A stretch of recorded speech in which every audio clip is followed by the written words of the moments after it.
ان الحمد لله نحمده ونستعينه ونستغفره ونعوذ بالله من شرور انفسنا ومن سيئات اعمالنا من يهده الله فلا مضل له ومن يضلل فلا هادي له واشهد ان لا اله الا الله وحده لا شريك له واشهد ان محمدا عبده ورسوله اما بعد فإن خير الحديث كتاب الله وخير الهدي هدي محمد صلى الله عليه وآله وسلم وشر الأمور محدثاتها وكل محدثة بدعة وكل بدعة ضلالة وكل ضلالة في النار.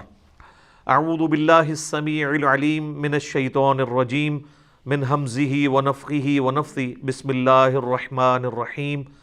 رب اشرح لي صدري ويسر لي امري واحلل عقدة من لساني يفقهوا قولي.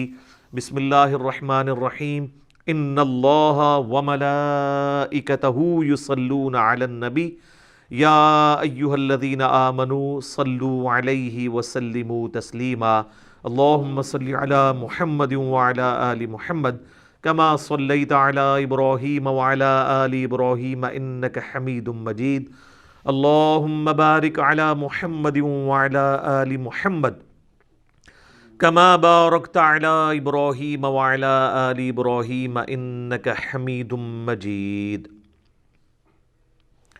اللهم ربنا آتنا في الدنيا حسنة وفي الآخرة حسنة وقنا عذاب النار. ربنا آتنا من لدنك رحمة وهيئ لنا من أمرنا رشدا. لا الہ الا انت سبحانک انی کنت من الظالمین. حسبنا اللہ ونعم الوکیل ولا حول ولا قوة الا باللہ العلی العظیم. یا حی یا قیوم برحمتک استغیث. الحمدللہ آج 29 مارچ 2020 کی قرآن کلاس نمبر 22 کی اسٹوڈیو ریکارڈنگ ہونے جا رہی ہے انشاءاللہ تعالی. آج ہم سورۃ البقرہ کی آیت نمبر 142 سے آغاز کریں گے اور یہیں سے پارہ نمبر 2 کا آغاز بھی ہو رہا ہے. پارہ نمبر اینڈ جو ہوا تھا پچھلا 1 نمبر پارہ، اس میں تحویل قبلہ کا جو مضمون ہے وہ سٹارٹ ہو چکا ہوا ہے. یہ بہت اہم مضمون ہے، اسی لیے آپ دیکھیں گے کہ مسلسل کئی رکوع جو ہے وہ تحویل قبلہ کے اوپر آئے ہیں، چونکہ اللہ تعالیٰ نے پرانی امت مسلمہ یعنی بنی اسرائیل کو معزول کر کے نئی امت مسلمہ یعنی بنو اسماعیل کو اٹھانا تھا اور ان کے ذریعے باقی لوگوں تک جو دعوت پہنچنی تھی، تو اس کے سمبل کے طور پہ اللہ تعالیٰ نے تحویل قبلہ کر دیا. یروشلم جو کئی صدیوں سے سابقہ امت مسلمہ کا قبلہ تھا، اس کو چینج کر کے دوبارہ سے قبلہ ابراہیمی کو قبلہ بنا دیا گیا، یعنی مکہ مکرمہ کو. ایک متھ جو پبلک کے اندر مشہور ہے، ہم عموماً یروشلم کے لیے جسے ہم ایلیا بھی کہتے ہیں، بیت المقدس بھی کہتے ہیں، اور بعد میں وہاں پہ مسجد اقصیٰ بھی بن گئی، قبلہ اول کا لفظ استعمال کرتے ہیں. تو یہ بالکل غلط ٹرمنالوجی ہے. اصل میں وہ قبلہ اوسط ہے. قبلہ اول بھی خانہ کعبہ ہے اور قبلہ آخر یعنی فائنل جو قبلہ ہے وہ بھی خانہ کعبہ ہی ہے. اور اس کے ثبوت کے اندر جو سورہ آل عمران کی آیت آتی ہے، پارہ نمبر 3 کے بالکل سٹارٹ کے اندر ہی اللہ تبارک و تعالیٰ نے اس حوالے سے ڈسکشن کی ہے،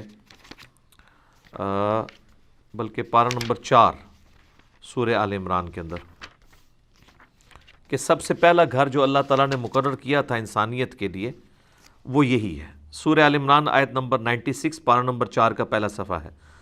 اعوذ باللہ من الشیطان الرجیم.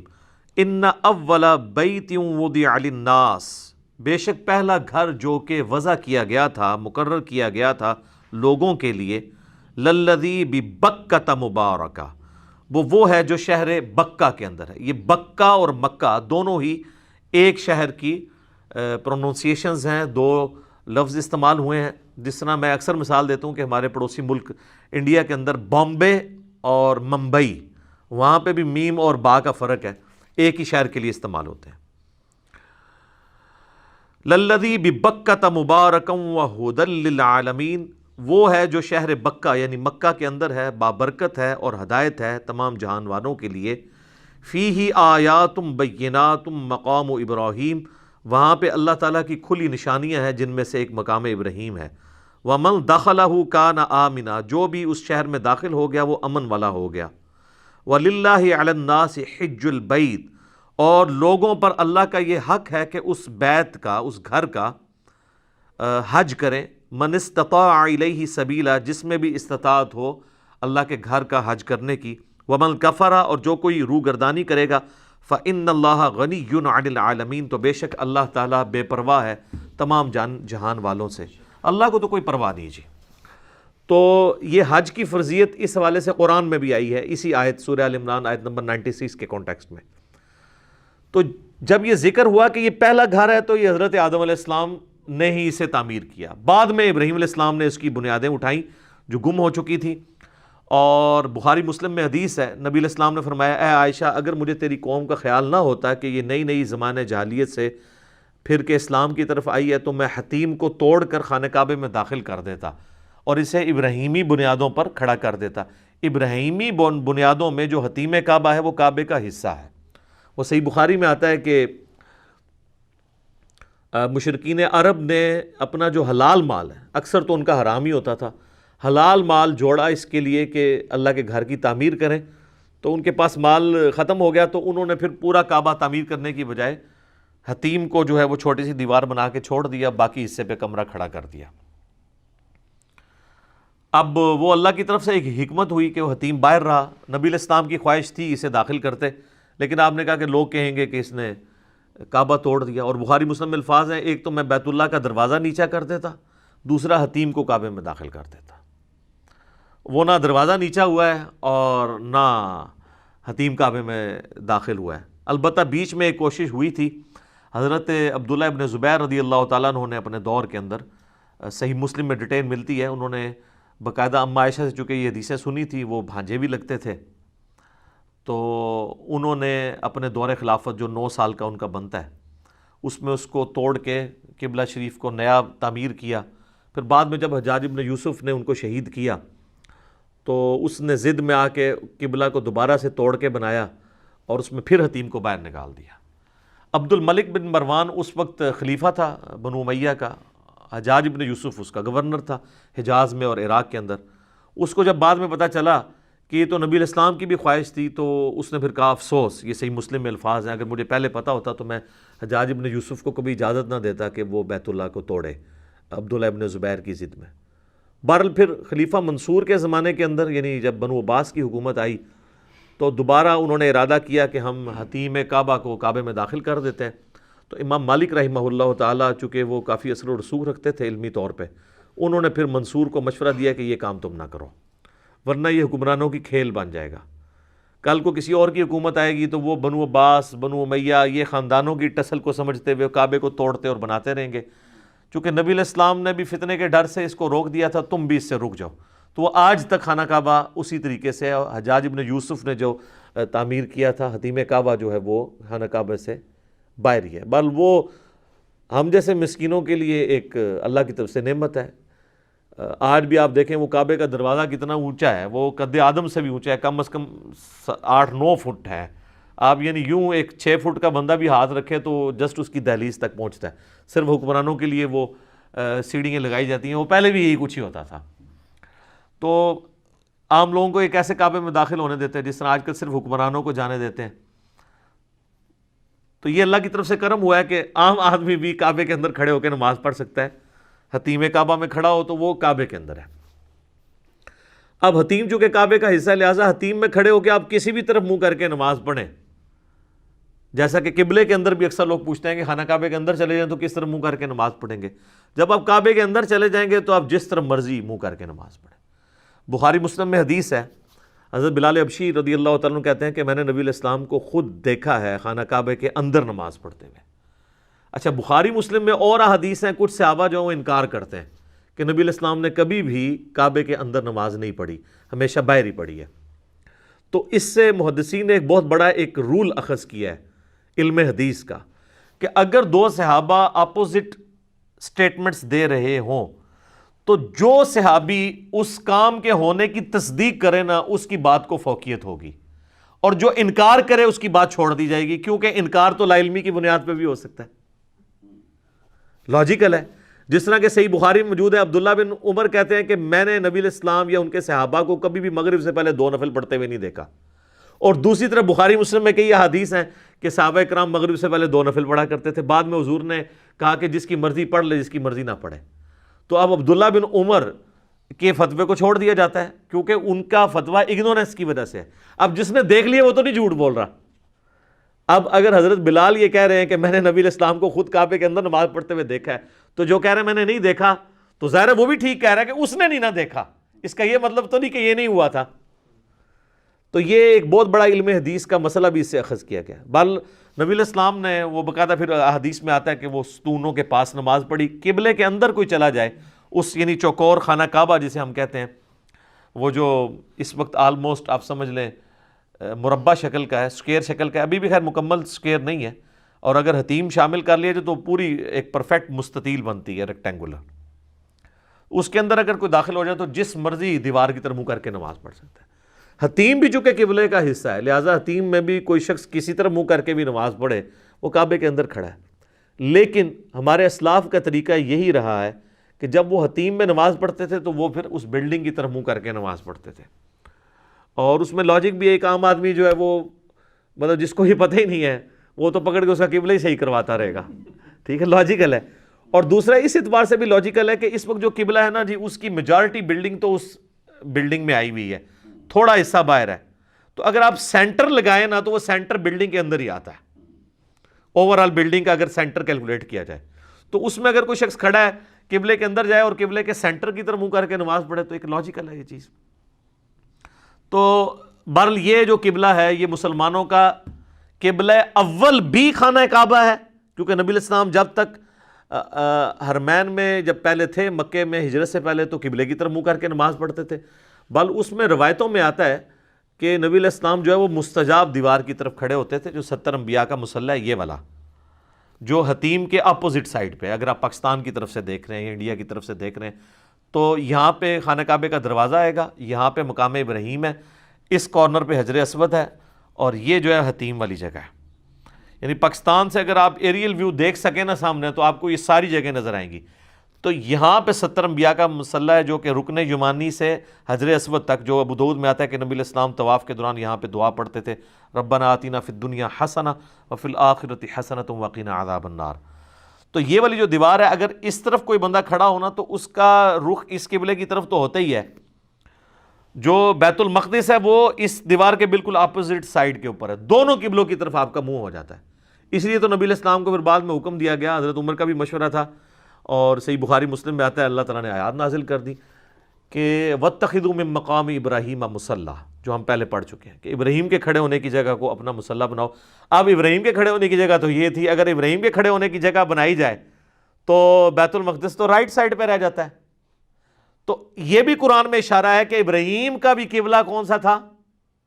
خانہ کعبہ۔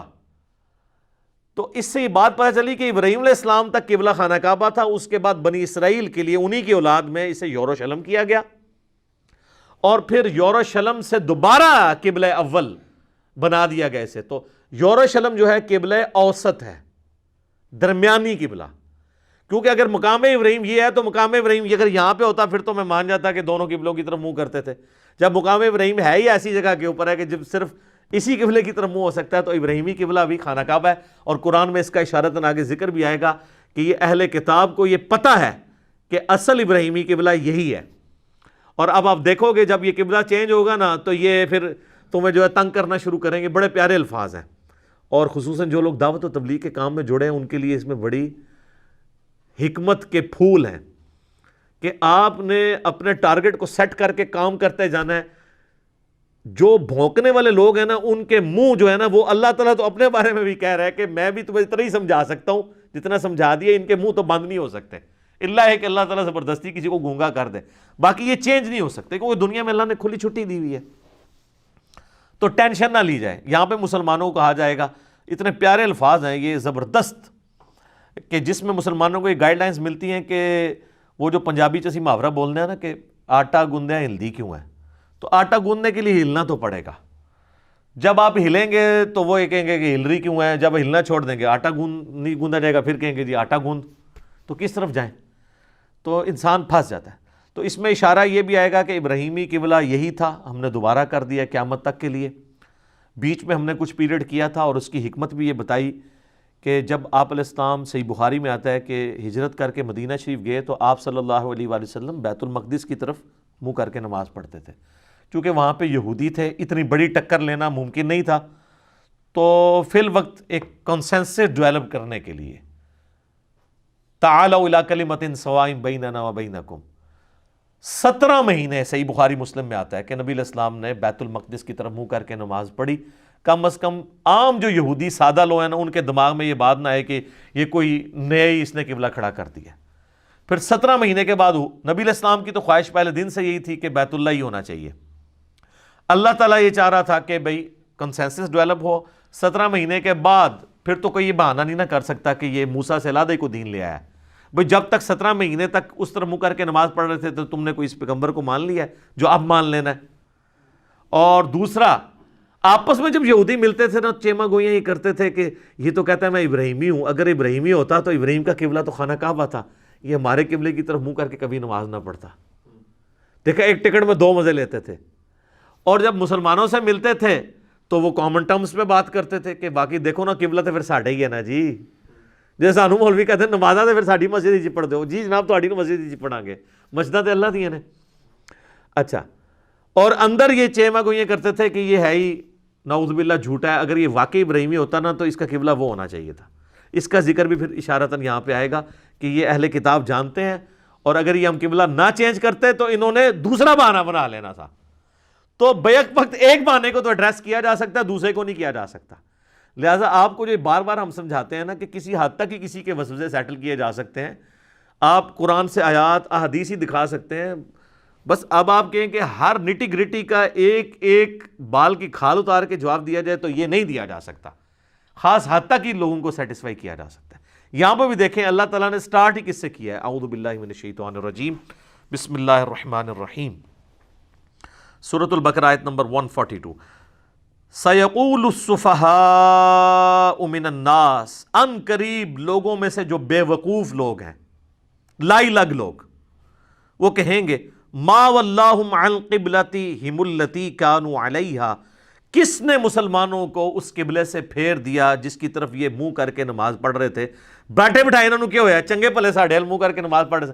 اچھا، تو اللہ کے بندوں، جو تم چیما گوئیاں کرتے تھے کہ یہ ابراہیمی ہے تو اس قبلے کی طرف، اب اس قبلے کی طرف اگر ہو گئے ہیں تو اب تمہیں کیا تکلیف ہے. بخاری مسلم میں آتا ہے کہ نماز عصر کے بعد یہ آیات نازل ہوئی تھی نبی علیہ السلام پہ. وہ اگلی آیات آ رہی ہیں جن میں تحویل قبلہ ہوا، پھر آپ نے اناؤنسمنٹ کر دی. یہ ویسے پبلک میں ایک بہت مشہور واقعہ ہے کہ نبی علیہ السلام نماز پڑھ رہے تھے تو 2 رکعتیں ہو گئی تھیں، ظہر کی یا عصر کی. پھر آپ صفیں چیرتے ہوئے آئے، وہ پہلی صف والے آخری صف بن گئی، آخری صف پہلی. یہ بخاری مسلم میں تو ایسا نہیں ہے، واضح الفاظ ہیں بخاری مسلم دونوں کے اندر کہ نماز کے بعد آپ نے یہ اناؤنسمنٹ کی. البتہ یہ بخاری مسلم میں ایک اور حدیث ملتی ہے کہ انصار مدینہ نماز پڑھ رہے تھے کسی اور جگہ پہ، تو ان کو نہیں پتا تھا، دوسرے ایک صحابی وہاں سے گزرے تو انہوں نے بتایا کہ یہ تو کل آیات نازل ہوئی ہیں تو تم لوگ اپنا قبلہ بدلو، تو انہوں نے اسی وقت اپنا قبلہ بدل لیا. وہ واقعہ الگ سے ہے.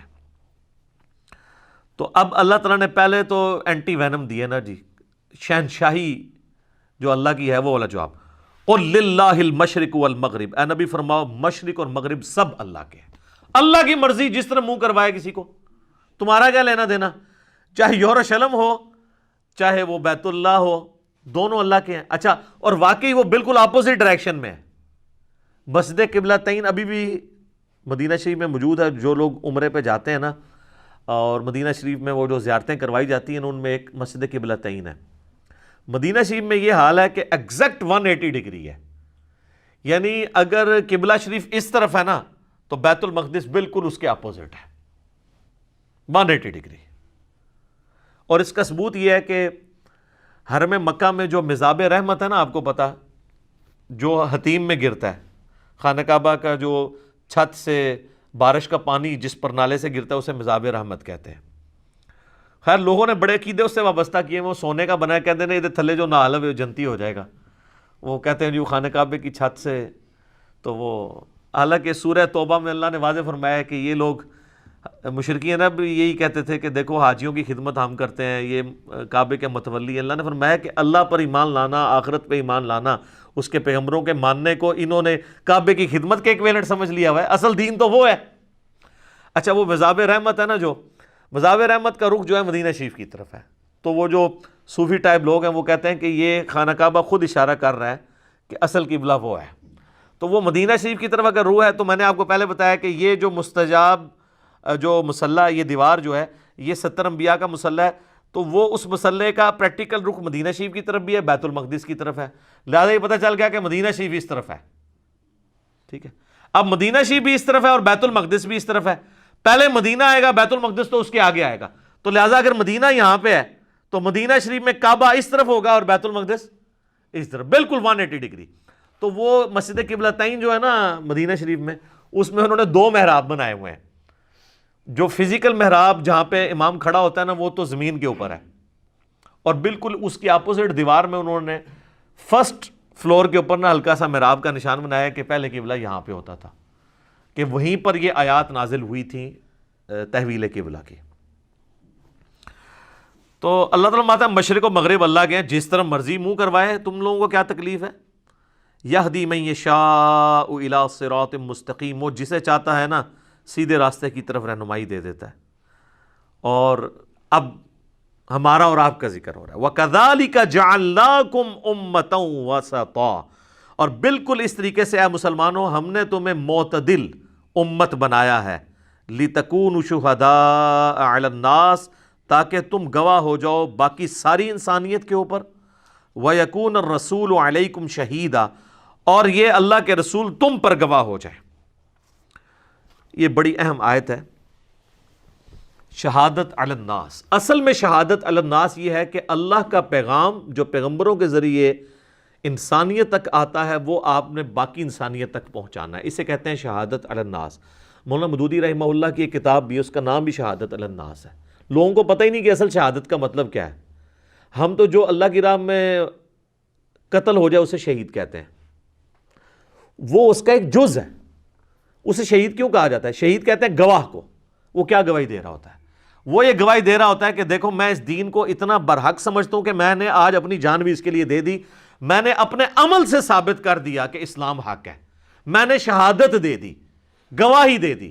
شہادت کا مطلب گردن کٹانا نہیں ہوتا، گواہی دینا، وہ پریکٹیکلی گواہی دے دیتا ہے۔ ایک شہادت الناس یہ ہے کہ آپ نے لوگوں تک دین کا پیغام پہنچانا ہے، اور یہ جو دعوت کا کام ہے یہ اتنی بڑی شہادت الناس ہے کہ میدان جنگ میں بھی ہے۔ بخاری مسلم دونوں میں حدیث ہے، مولا علی کہتے ہیں جب مجھے نبی علیہ السلام نے خیبر کے لیے روانہ کیا تو مجھے یہ نصیحت کی تھی کہ اے علی پہلے ان کو دعوت دینا، اگر تیری وجہ سے ایک بندے نے بھی اسلام قبول کر لیا تو تیرے لیے سرخ اونٹوں سے بہتر ہوگا۔ تو میدان جنگ میں بھی شہادت الناس ہے لوگوں کو دین کی دعوت دینا۔ کافروں کے خلاف جب بھی جنگیں ہوئی ہیں، بعد میں رومنز کے خلاف یا پرشینز کے خلاف، اس میں بھی پہلے جو ہے مسلمان یہی دعوت دیتے تھے کہ تم اسلام قبول کر لو، تم ہمارے بھائی ہو گے، ہم سینئر جونیئر کا فرق بھی نہیں کریں گے تمہارے ساتھ۔ نبی علیہ السلام نے جتنے خطوط لکھے ہیں اس میں بھی یہی چیزیں لکھی ہیں۔ تو یہ شہادت علی الناس تھی۔ تو یہاں بتایا جا رہا ہے کہ یہ امت جو ہے یہ شہادت علی الناس کرنے والی پوری انسانیت کے لیے، کیوں کہ ختم نبوت کی وجہ سے اب قیامت تک کوئی پیغمبر نہیں آئے گا۔ اب پیغمبروں والا کام کس نے کرنا ہے؟ اس امت نے۔ کنتم خیر امت اخرجت للناس تأمرون بالمعروف وتنہون عن المنکر وتؤمنون باللہ، تم بہترین امت ہو جو لوگوں کے نفع کے لیے نکالی گئی ہو، نیکی کی طرف لوگوں کو بلاتے ہو، برائی سے روکتے ہو اور اللہ پر ایمان لاتے ہو۔ ایمان تیسرے نمبر پہ ذکر ہوا ہے، کیونکہ ایمان ہے ہی اس کا کامل ہے جو لوگوں کو برائی سے روکے اور اچھائی کی طرف بلائے، پیغمبروں والا کام کرے۔ تو یہ امت ہے پیغمبروں والا کام کرنے والی۔ تو ہمیں شہادت علی الناس، وما ارسلناک الا کافۃ للناس بشیرا ونذیرا، اے نبی علیہ السلام ہم نے آپ کو پوری انسانیت کے لیے ڈر سنانے والا اور خوشخبری سنانے والا بنا کے بھیجا ہے۔ وما ارسلناک الا رحمۃ للعالمین، پوری انسانیت کے لیے رحمت بنا کے بھیجا ہے۔ بخاری مسلم میں حدیث ہے کہ اللہ تعالیٰ نے مجھے 5 خوبیاں ایسی دی ہیں جو کسی اور پیغمبر کو نہیں دی۔ نمبر 1، اللہ تعالیٰ نے مجھے پوری انسانیت کے لیے پیغمبر بنا کے بھیجا ہے. اگلے انبیاء اپنی اپنی قوموں اور قبیلوں کے لیے ہوتے تھے. نمبر 2، پوری زمین میرے لیے سجدہ گاہ بنا دی گئی ہے. پہلے لوگ صرف مسجد میں نماز پڑھ سکتے تھے، میرا امتی جہاں چاہے وہ نماز پڑھ سکتا ہے. نمبر 3، اللہ تعالیٰ نے مال غنیمت میرے لیے حلال کر دی ہے. مجھ سے پہلے کسی کے لیے حلال نہیں ہوا تھا. جو جنگ میں کافر سامان چھوڑ جاتے ہیں نا، مال غنیمت اسے کہا جاتا ہے. غنیمت یعنی مقصد یہ نہیں حاصل کرنا تھا فالتو چیز. وہ ایک میدان میں رکھتے تھے، آسمان سے ایک بجلی آ کے اسے جلا دیتی تھی. اللہ کے حضور جہاد قبول. اس امت کے لیے اسے حلال کر دیا گیا. نمبر 4، 1 مہینے کی مسافت سے اللہ تعالیٰ نے میری مدد کی ہے. میں 1 مہینہ دور ہوں نا تو میرا رعب اللہ نے کافروں کے اوپر ڈال دیا یہ. اور نمبر 5، مجھے اللہ تعالیٰ نے شفاعت کی جو دولت عطا کی ہے کہ قیامت والے دن شفاعت کا دروازہ میرے ہاتھوں پہ کھلے گا. اس کے علاوہ بھی مسلم شریف میں ایک اور بھی آتی ہے، ایک اور طریق کے اندر، کہ مجھ پہ ختم نبوت اللہ تعالیٰ نے کر دی ہے. ایک اور آتی ہیں الفاظ مسلم شریف میں، مجھے اللہ نے جوامع کلمات کے ساتھ بھیجا ہے. بات میں مختصر کرتا ہوں لیکن اس کا مفہوم بڑا گہرا ہوتا ہے. انما الاعمال بالنیات، ایک ہی حدیث کافی ہے، اس پہ سینکڑوں صفحوں کی کتابیں لکھی جا سکتی ہیں. تو میرا ایک یوٹیوب پہ کلپ بھی ہے، بہت پہلے اپلوڈ ہوا تھا، نبی صلی اللہ علیہ وآلہ وسلم کی 8 خصوصیات. اس میں میں نے ساری سکیٹرڈ فارم میں اکٹھی کر کے بتائی تھی. بخاری مسلم میں جو نبی علیہ السلام کی خصوصیات ذکر ہوئی ہیں، ان میں یہ ٹاپ آف دا لسٹ ہے خصوصیت کی پوری انسانیت کے لیے. اچھا، اور نبی علیہ السلام ہم پر گواہ ہیں. کیوں؟ ہم پہ شہادت علی الناس کا فریضہ کس نے سر انجام دیا ہے؟ نبی علیہ السلام نے. بخاری مسلم میں آتا ہے آپ کا جو یوم النحر کا خطبہ ہے، جو 10 ذو الحجہ کو آپ نے دیا، ایک یوم عرفہ کو دیا، وہ بخاری مسلم میں نہیں ہے، وہ مسند احمد میں ہے، جس میں نبی علیہ السلام نے کہا کہ کسی کالے کو گورے پر، کسی گورے کو کالے پر کوئی فوقیت حاصل نہیں ہے. تم سب آدم کی اولاد ہو، آدم مٹی سے بنائے گئے تھے. اللہ کے نزدیک تقوی والا ہی جو ہے وہ اس کی اہمیت ہے. جو بخاری مسلم میں خطبہ ہے نا، وہ آپ کو مشکات کی 2 جلد میں حج والے چیپٹر میں ملے گا. وہ یوم النحر کا خطبہ ہے. نبی علیہ السلام نے یوم عرفہ سے اگلے دن، قربانی والے دن، منا میں ایک خطبہ دیا تھا. وہ خطبہ بخاری و مسلم میں ہے، جس میں الفاظ ہیں کہ زمانہ گھوم گھما کے وہیں پر واپس آ گیا ہے جہاں سے انسانیت کا اللہ نے آغاز کیا تھا. کہ سال بھر میں 12 مہینے ہیں، ان میں سے 4 حرمت والے ہیں. پھر آپ علیہ السلام نے ان 4 مہینوں کے نام بھی بتائے کہ جو ہے ذیقعدہ، ذوالحجہ، محرم، یہ 3 کنزیکٹیو ہیں، اور 1 رجب کا مہینہ ہے. کیونکہ کفار مکہ جو ہے وہ ان مہینوں میں جنگوں کو حرام سمجھتے تھے. شریعت ابراہیمی کی ٹوٹی پوٹی فارم چل رہی تھی، لیکن وہ جب انہوں نے جنگ کرنی ہوتی تھی تو وہ جس کو کہتے ہیں نا کتے کو حلال کرنے والی بات، وہ مہینوں کو آگے پیچھے کر دیتے تھے. تو نبی علیہ السلام کی بعثت کی برکت سے اتنی دفعہ انہوں نے آگے پیچھے کیا، وہ خود بخود اپنی جگہ پہ واپس آ گیا. تو حضور نے کہا کہ زمانہ گھوم گھما کے وہیں پہ واپس آ گیا. اب جس سال میں حج کر رہا ہوں نا، 10 ذوالحجہ، آج کی ڈیٹ میں 10 ذوالحجہ 10 ہجری میں، یہاں پہ اب جو مہینے یہ سیٹلڈ ہیں، یہ واقعی اپنی اصلی جگہ پہ آ چکے ہیں. یہ اللہ کی طرف سے ایک ایسا معاملہ ہوا. ان میں سے 4 مہینے حرمت والے ہیں. پھر نبی علیہ السلام فرمایا بتاؤ آج کون سا دن ہے؟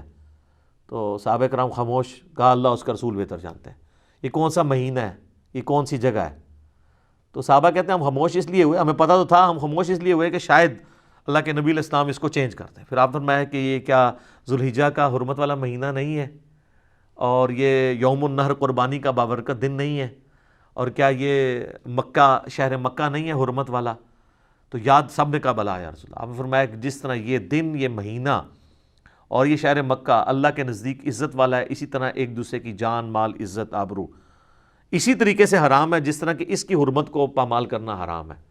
پھر آپ علیہ السلام فرمایا کہ دیکھنا تم میرے بعد گمراہ نہ ہو جانا کہ ایک دوسرے کی گردن مارنے شروع کر دو. اور زمانہ جاہلیت کی تمام رسومات میں اپنے قدموں کے نیچے روندتا ہوں. اور پھر آپ علیہ السلام نے فرمایا کہ کیا میں نے اللہ کا پیغام تم تک پہنچا دیا؟ تو سب نے کہا بلا یا رسول اللہ، آپ نے پہنچا دیا، بلکہ آپ نے حق ادا کیا. پھر آپ علیہ السلام نے 3 دفعہ آسمان کی طرف شہادت کی انگلی اٹھا کے 3 دفعہ صحابہ کی طرف کی اور کہا اللہم اشہد. یہ وہی شہادت علی الناس، اللہم اشہد، اللہم اشہد، اے اللہ گواہ رہنا، گواہ رہنا، گواہ رہنا. یہ مان رہے ہیں کہ میں نے پیغام پہنچا دیا. پھر آپ علیہ السلام کے الفاظ ہیں بخاری مسلم میں، اب تمہاری ذمہ داری ہے کہ اس پیغام کو ان لوگوں تک پہنچا دو جو یہاں پہ موجود نہیں ہیں. بسا اوقات جنہیں بات پہنچائی جا رہی ہوتی ہے وہ زیادہ یاد رکھنے والے ہوتے ہیں بنسبت ان کے جو بات پہنچا رہے ہوتے ہیں.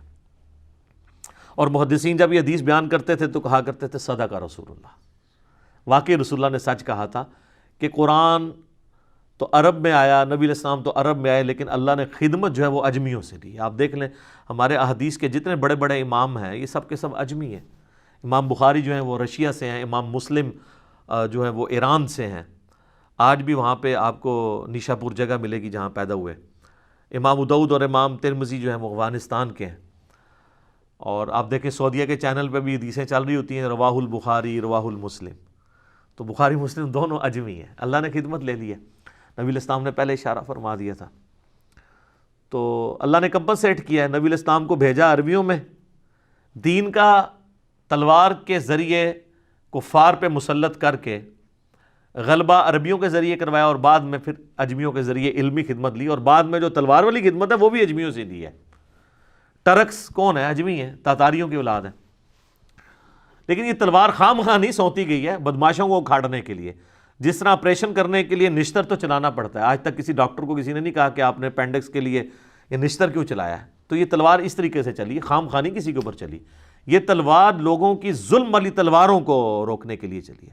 یوٹیوب پہ میرا ایک کلپ ہے، کیا اسلام تلوار کے زور پہ پھیلا ہے، تو اس میں میں نے یہ ساری حکمتیں اس کی بتائی ہیں۔ بل اس آیت کے کانٹیکسٹ میں جو سورہ البقرہ کی آیت نمبر 143 ہے، شہادت علی الناس، کہ نبی علیہ السلام ہم پر گواہ ہیں اور ہم پوری انسانیت پہ، یہ شہادت علی الناس حاضر و ناظر نہیں ہے، کیونکہ وہ شہید کا انا ارسلناک شاہدا و مبشرا و نذیرا، اس کا ترجمہ اعلیٰ حضرت نے کیا ہے کہ اے نبی علیہ السلام ہم نے آپ کو حاضر و ناظر اور خوشخبری سنانے والا اور ڈر سنانے والا بنا کے بھیجا۔ وہ کہتے ہیں شاہد کا مطلب ہے گواہ، گواہی تو دیتا ہی وہ ہے جو وہاں پہ موجود ہو، اور اگر وہاں پہ موجود نہیں فزیکلی تو روحانی طور پہ موجود ہو۔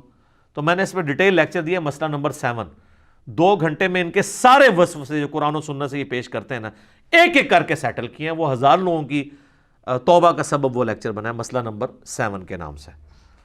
تو یہاں پہ اعلیٰ حضرت نے بھی ترجمہ صحیح کیا، انہوں نے یہ ترجمہ کیا کہ ہم نے تمہیں معتدل امت، بہترین امت بنایا تاکہ تم گواہ بنو اگلی امتوں پر اور باقی لوگوں پر، اور یہ نبی تم پر گواہ بنے۔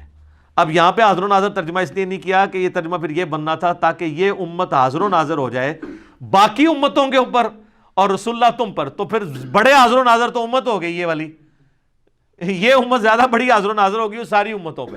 تو یہاں پہ انہوں نے کیا ترجمہ کیا؟ گواہ کا۔ اچھا، اسی لیے میں کہتا ہوں ترجمہ آپ کوئی بھی پڑھ لیں، جس نے ڈنڈی ماری ہے نا وہ خود پکڑا جاتا ہے۔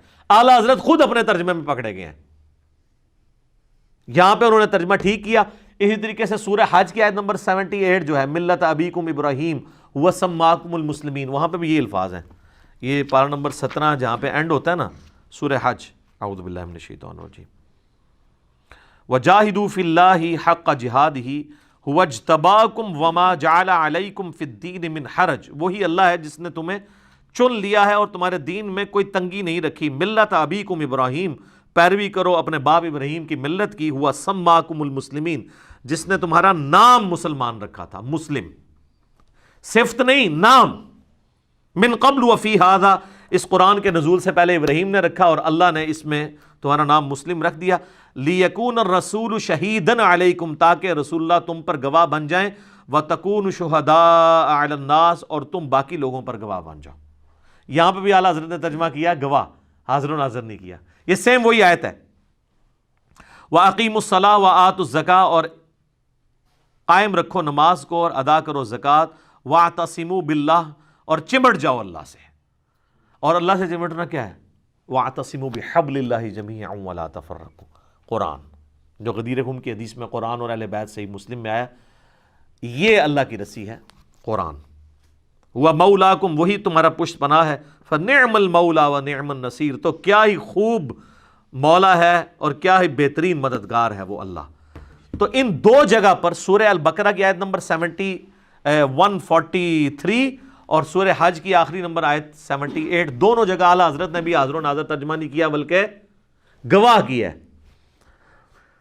تو قرآن اپنی حفاظت کرتا ہے۔ اچھا، اسی آیت کے کانٹیکسٹ میں بخاری میں ایک حدیث موجود ہے، بخاری مسلم دونوں میں ہے، کہ قیامت والے دن نوح علیہ السلام کو جب اللہ تعالیٰ کھڑا کرے گا، جو سورۃ الاعراف کے سٹارٹ میں بھی آیات آتی ہیں کہ اللہ تعالیٰ فرماتا ہے کہ قیامت والے دن بالکل سورۃ الاعراف کے سٹارٹ میں آیت نمبر ہے 6، فَلَنَسْأَلَنَّ الَّذِينَ أُرْسِلَ إِلَيْهِمْ، ہم ضرور پوچھیں گے ان پیغمبروں سے، ان لوگوں سے جن کی طرف پیغمبروں کو بھیجا گیا، وَلَنَسْأَلَنَّ الْمُرْسَلِينَ، اور ہم ضرور پوچھیں گے رسولوں سے بھی، کیا تم نے ہمارے دعوت کا پیغام پہنچایا تھا؟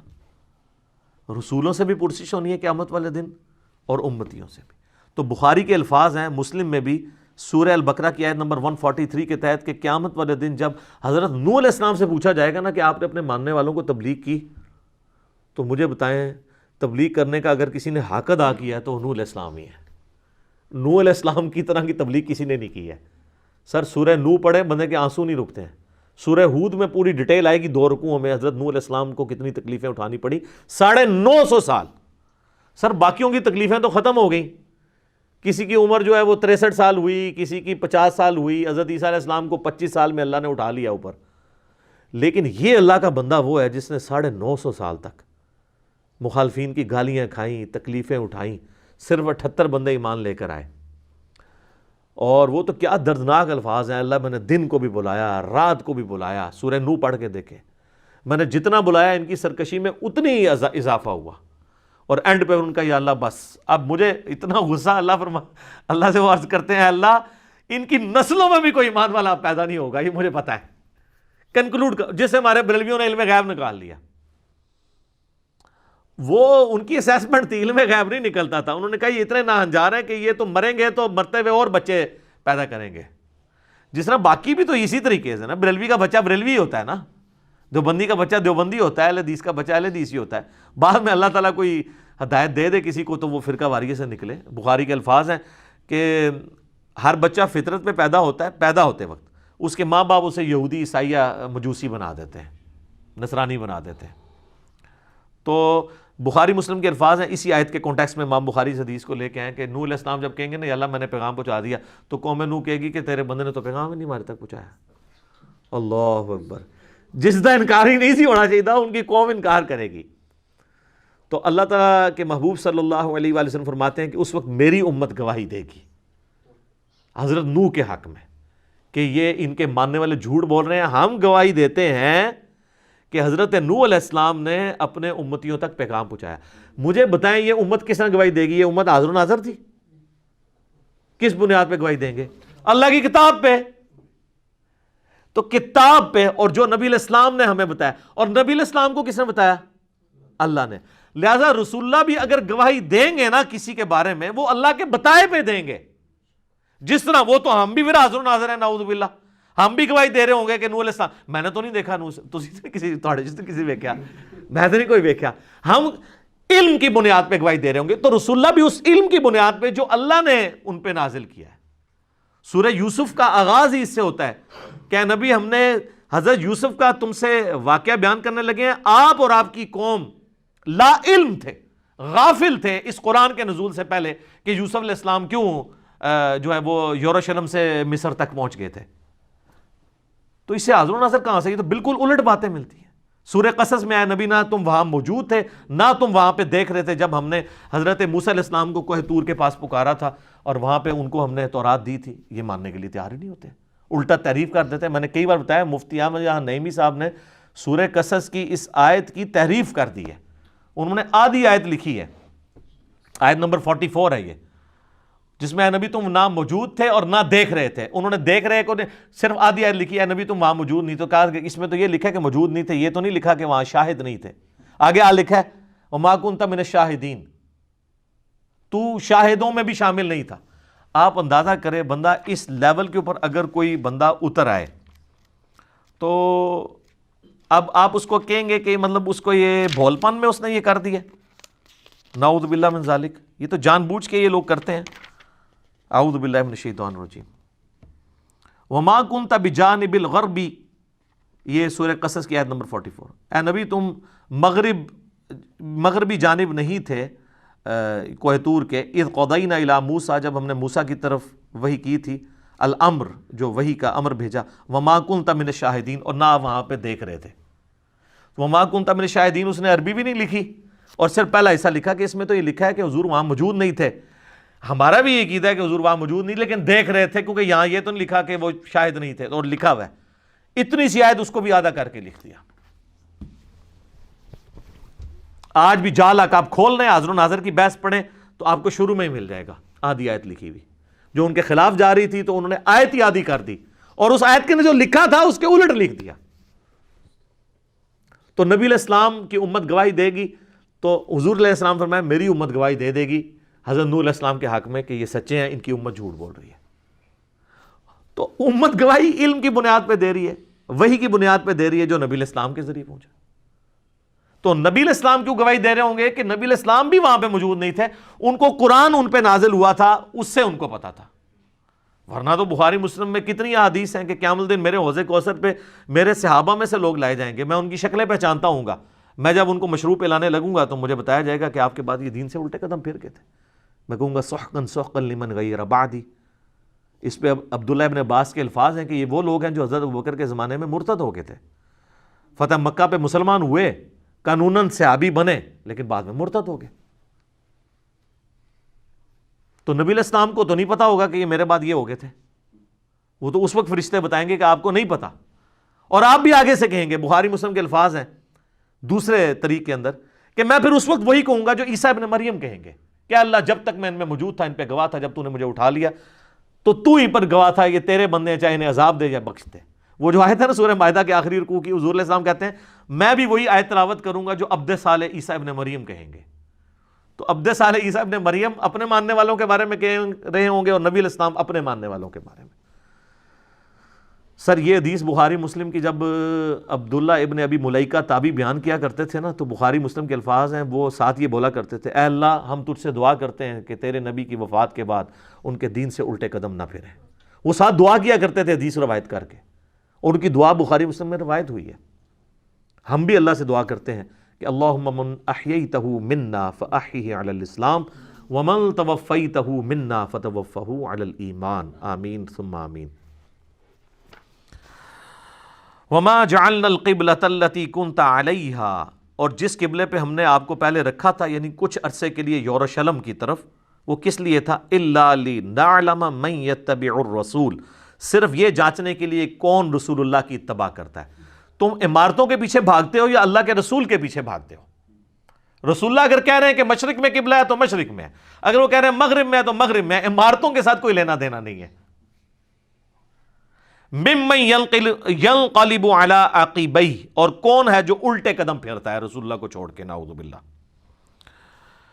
وَإِن كَانَتْ لَكَبِيرَةً إِلَّا عَلَى الَّذِينَ هَدَى اللَّهُ، اور یہ بہت بھاری بات تھی جو قبلے کا چینج ہو جانا اتنے لوگوں کے میں نے کھانا، جناب کوئی آسان کام ہے؟ آج بھی لوگ کہتے ہیں، ہمیں لوگ فون کر کے جی جدو تو رفع دین شروع کیتا ہے جناب کارلے خلاف ہو گئے نے، تو پھر نعت کیوں پڑھتے ہو؟ تیرے ہوتے جنم لیا ہوتا، واقعی تو اس قابل نہیں تھا، وہ صحابہ اور اہل بیت ہی اس قابل تھے کہ اس زمانے میں پیدا ہوتے، تو رفع دین پھر بھی نہیں سی کرنا۔ ٹھیک ہے جی، یہ میرا ایک کلپ بھی ہے، تیرے ہوتے جنم لیا ہوتا، حسن نثار صاحب کی نعت کے اوپر میں نے ورڈکٹ دی ہے۔ اللہ فرما رہا ہے یہ بڑی بھاری بات تھی اس وقت قبلے کو اس طریقے سے رسول اللہ کے کہنے پہ تبدیل کرنا، اتنے لوگوں کی باتیں سننا، مگر ان لوگوں کے لیے جن کو اللہ نے ہدایت دی ان کے لیے کوئی بھاری بات نہیں تھی۔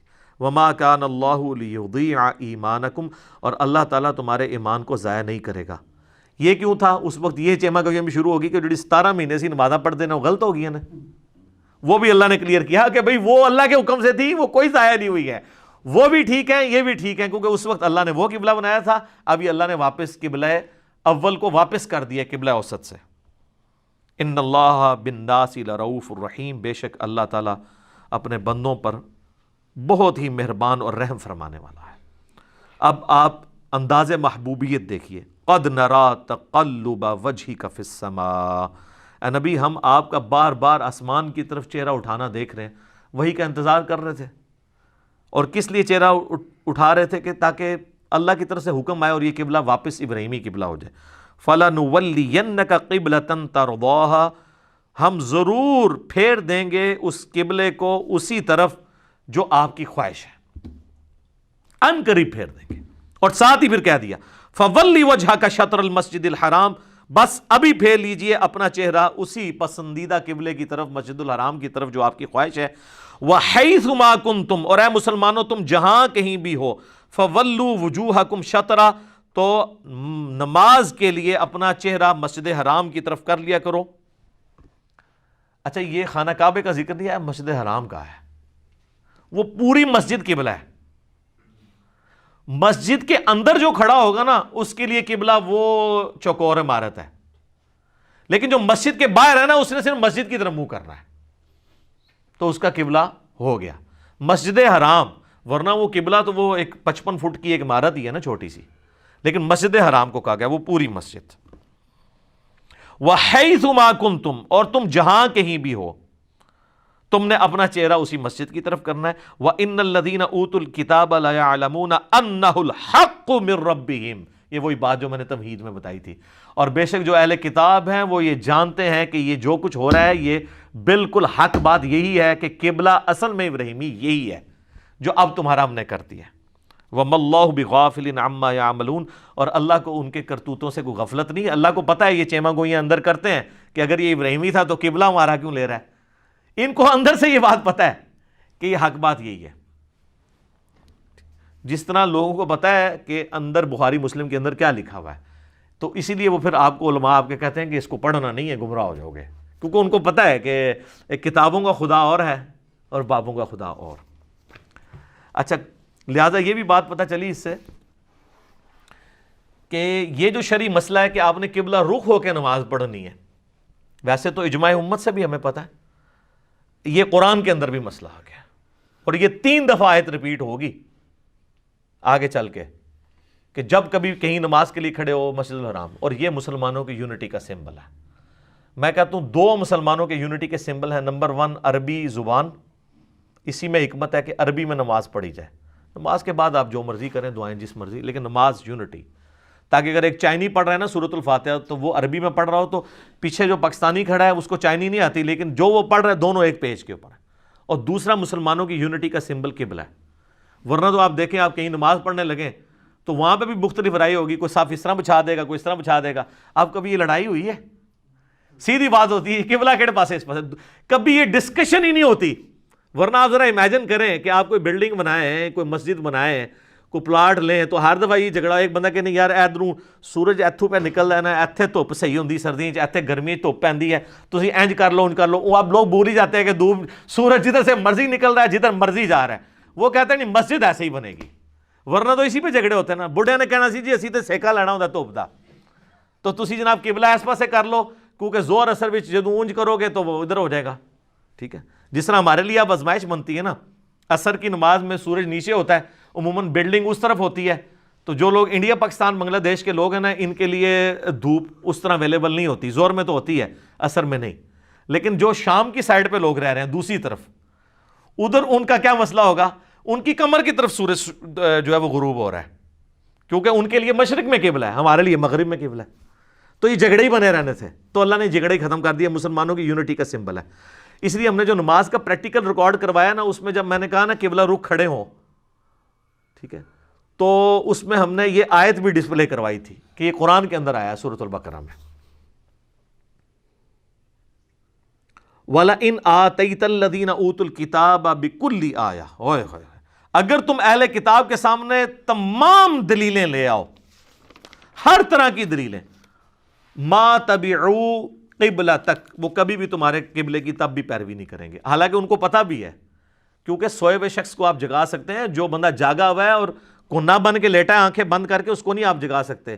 اہل کتاب کو تو پتہ تھا کہ یہ قبلہ ہے، تو اللہ تعالیٰ فرما رہا ہے تم سارے دلائل بھی رکھ دو، یہی تو ہم آپ کو کہتے ہیں، آپ مولوی کے سامنے پوری بخاری مسلم بھی رکھ دیں، رفع دین اسے پھر بھی نہیں شروع کرنا، تسی کہہ دو کیوں نہیں کر رہا، تو آپ اللہ سے بھی پوچھیں گے کیوں نہیں مان رہے اہل کتاب، ان کو تو پتہ تھا۔ وما انت بتابع قبلتہم، اور تم بھی کبھی ان کے قبلے کی پیروی نہیں کرو گے۔ اس میں مسلمانوں کو اللہ نے تسلی دی ہے کہ جن کو بات سمجھ آ گئی ہے نا، ان کو بھی آپ جو مرضی کر دیں وہ ہٹتے نہیں ہیں۔ ہمیں لوگ کہتے ہیں نا جناب وہ اتنے بابے یہ کر کے وہ کہ جناب چھڑا جا منڈا اتنے اعتماد نال کیوں بولتا ہے؟ بھائی اس لیے کہ جس کو پتہ ہے کہ یہ بات صحیح ہے، جس کے استری سے ہاتھ جلے ہوئے ہیں، اس کو آپ بے شک جتنی مرضی کرامتیں کر کے بتائیں گے استری ٹھنڈی ہوتی ہے ساکٹ میں لگا کے، وہ تو نہیں مانے گا۔ ہم نے تو قرآن و سنت خود پڑھ کے دیکھ لیا ہے کہ آپ کے بابوں نے دین غلط دیا ہے، اس لیے ہم آپ سے کہتے ہیں کیا کہ مرنے سے پہلے مسلمان کر لے اس پہ غور، کتابوں کا خدا اور ہے، بابوں کا خدا اور۔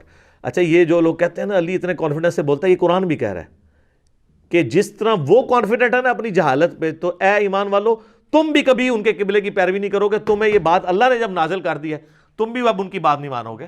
کیوں؟ کیونکہ ظاہر ہے تم علمی کتابی ہو، تمہیں تو پتہ ہے کہ یہ وحی میں نازل ہو گیا. وَمَا بَعْضُهُمْ بِتَابِعٍ قِبْلَةَ بَعْضٍ، اور بعض کی قبلے کو ماننے والے نہیں ہوتے. وَلَئِنِ اتَّبَعْتَ أَهْوَاءَهُمْ مِن بَعْدِ مَا جَاءَكَ مِنَ الْعِلْمِ، اور اے نبی بالفرض اگر آپ نے بھی ان یہود و نصارہ کی خواہشات کی پیروی کی بعد اس کے کہ آپ کے پاس العلم آ چکا ہے قرآن کی شکل میں بفرض محال، اِنَّكَ إِذًا لَّمِنَ الظَّالِمِينَ، تو اے نبی آپ بھی ظالموں میں شمار ہوں گے. اچھا یہ واحد کے صیغے کے ساتھ خطاب ہے. اسی لیے اعلیٰ حضرت جب اس طرح کی آیات آتی ہے نا تو آپ کو پتہ ہے وہ ترجمے ہی بدل دیتے ہیں. یہ آیات کافی دفعہ قرآن میں اے سننے والے، وہ کہتے ہیں مخاطب تمہیں کیا جا رہا ہے، رسول اللہ کے لیے ہم کریں گے تو گستاخی ہو جائے گی. ہاں حالانکہ رسول اللہ کے لیے کریں بھی اور آپ لفظ یہ بول دیں بفرض محال، تو گستاخی کیسے ہوگی؟ کبھی بھی نہیں ہوگی. کہ بالفرض اگر آپ نے بھی کیا اس طرح تو اللہ کی بھی گستاخی ہو جائے گی. قل ان کان للرحمن ولد فانا اول العابدین، اے نبی تم ان سے فرماؤ بالفرض اگر اللہ کا کوئی بیٹا ہوتا سب سے پہلے میں اسے پوج رہا ہوتا. تو گستاخی تو اس میں بھی ہو جانی ہے، اللہ کا کوئی بیٹا ہے. یہ بات سمجھائی جا رہی ہے. اس لیے آپ دیکھیں جو مولوی بیچارے ڈرپوک ہوتے ہیں نا وہ پہلے بولنے سے پہلے کہتے ہیں نقل کفر نہ باشد. حالانکہ یہ نہ بھی بولیں، یہ کوئی آیت نہیں ہے کہ جس کو بولنے کے بعد آپ کفر بول سکتے ہیں. یہ نہ بھی بولیں، انڈرسٹوڈ ہوتا ہے. جب بات سمجھائی جاتی ہے پھر اس کے لیے آپ الفاظ کا چناؤ آپ کو کرنا پڑتا ہے. آپ کافروں کی جب نقل اتار رہے ہوتے ہیں، ڈاکٹر سرار صاحب بھی جب قرآن میں آیات آتی تھی نا کافروں کی پریزنٹ کرنے والی، تو وہ اسی سٹائل میں کرتے تھے. کیسا نبی ہے بازاروں میں چلتا پھرتا ہے. تو وہ کہتے تھے اب میں اس طرح تو نہیں کہہ سکتا یہ کیسے نبی محترم ہے کہ بازاروں میں چلتے ہیں، وہ اس طرح تو نہیں کافر کہتے ہوں گے. ٹھیک ہے، تو کافر جس طرح کہہ رہے ہیں ویسے ہی پریزنٹ کرنا ہے نا، لیکن وہ پریزنٹیشن سے آپ گستاخ نہیں ہو جائیں گے. ٹھیک ہے، یہ ذہن میں رکھنا ہے. تو یہاں پہ بھی نبی الاسلام کی مبارک ذات کے ذریعے باقی امت تک بھی یہ بات پہنچائی جا رہی ہے کہ آپ نے اگر کتاب و سنت کے چھوڑ کے کسی کی پیروی کی تو آپ ظالم ہو. تو سر یہی تو ہم آپ سے کہہ رہے ہیں دوسرے انداز میں کہ مرنے سے پہلے اے مسلمان کر لے اس پہ غور. کتابوں کا خدا اور ہے، بابوں کا خدا اور. یہ کتابوں کی پیروی کا، یہ العلم کیا ہے؟ بابے نہیں، پیغمبر کی تعلیمات کتاب و سنت. الحمدللہ. الذین آتیناہم الکتاب، وہ لوگ جنہیں کتاب دی گئی ہے، یعرفونہ کما یعرفون ابناءہم، وہ اس قبلے کو ویسے جانتے ہیں جیسے اپنے بچوں کو جانتے ہیں. قبلے کے لیے بھی ہے، رسول اللہ کے لیے بھی ہے کہ یہ وہی آخری پیغمبر ہیں. ان کی کتابوں میں پروفیسیز موجود تھیں جو میں نے قرآن کلاس ہماری شروع کی 6 ہیں اس میں میں نے بتایا کہ آج بھی جو ٹیمپرڈ فارم میں بھی تورات اور انجیل ہے، انجیل مقدس کے نام سے چھپی ہوئی اولڈ ٹیسٹمنٹ اور نیو ٹیسٹمنٹ، اس میں پروفیسیز موجود ہیں. تو نبی علیہ السلام کو وہ اس طرح پہچانتے ہیں جس طرح ان کو اپنی اولاد کا پتہ ہے. یہ ابراہیمی قبلہ ہونا خانہ کعبے کا وہ ایسے پہچانتے ہیں کہ جس طرح اپنی اولاد کو پہچانتے ہیں. وَإِنَّ فَرِيقًا مِّنْهُمْ لَيَكْتُمُونَ الْحَقَّ وَهُمْ يَعْلَمُونَ، اور ان میں ایک گروہ ایسا ہے کہ جو جان بوجھ کر حق کو چھپاتا ہے جبکہ وہ جانتا ہے کہ حق ہی ہے. اور یہ گروہ کون سا ہے؟ علماء کا. پبلک تو بیچاری جانتی نہیں تھی، اسی لیے اللہ نے کہا ایک گروہ ہے جس کو پتہ بھی ہے. آج پبلک کو پتہ ہے بخاری مسلم، اب تو خیر پتہ چل گیا ہے ساری ویڈیوز ہی برکت نال. آج تو کچھ عرصہ پہلے لوگوں کو پتہ تھا کہ بخاری مسلم میں کیا لکھا ہوا ہے؟ کو بتاتا تھا؟ نہیں بتاتے تھے. علماء کو بہرحال پتہ ہوتا تھا. یہاں پہ بھی کہا جا رہا ہے کہ ان میں ایک گروہ ہے جو جان بوجھ کے حق چھپاتا ہے، یعنی جو کتاب کا علم رکھنے. اس کا مطلب ہے کہ علماء یہود والا کردار ان علماء میں بھی منون ویسے ہی ہے. جو بخاری مسلم میں حدیث ہے تم میں وہی خرابیاں پیدا ہوں گی جو اگلوں میں ہوئی، قدم با قدم بالشت بار بالشت تم اسی راستے پہ چل پڑو گے. صحابہ نے پوچھا یہ اگلوں سے مراد کیا یہود و نصارہ؟ آپ نے فرمایا اگر وہ مراد نہیں تو اور کون سے لوگ مراد ہیں؟ تو وہی خرابیاں پیدا ہو گئی ہیں. الحق من ربک، اے نبی الاسلام یہ حق ہے آپ کی طرف سے جو نازل ہوا ہے. یہ تعویل قبلہ والا معاملہ، فلا تکونن من الممترین، تو دیکھنا آپ نے شک کرنے والوں میں شامل نہیں ہونا. شک نہیں کرنا، یہ حق ہے جو آپ کی طرف آیا ہے. لوگ جتنی مرضی باتیں کریں آپ نے اپنی سچائی کے اوپر قائم رہنا ہے. وَلِكُلٍّ وِجْهَةٌ هُوَ مُوَلِّيهَا فَاسْتَبِقُوا الْخَيْرَاتِ، ہر قوم کے لیے ہم نے کوئی نہ کوئی سمت مقرر کی تھی کہ وہ اس کی طرف منہ کر کے نماز پڑھیں. یروشلم بنی اسرائیل کے لیے کیا، اب اس امت کے لیے خانہ کعبہ کر دیا. لیکن اصل اس کی روح یہ نہیں ہے کہ آپ نے اپنے چہرے دیکھنے کے کس طرف ہو رہے ہیں. اصل روح یہ ہے کہ آپ نے یہ دیکھنا ہے کہ نیکیوں میں کون آگے بڑھتا ہے. فاستبقوا الخیرات، کون بڑھتا ہے نیکیوں میں. یعنی اب اس چکر میں نہ رہو کہ قبلہ کون سا تھا. قبلہ تو اب پتہ چل گیا، آپ نیکیاں کرو، بال کی کھال نہ اتارو. اینما تکونوا یأتی بکم اللہ، تم جہاں کہیں بھی ہوگے قیامت والے دن تمہیں اللہ جمع کر دے گا، جمیعا اکٹھا کر لے گا.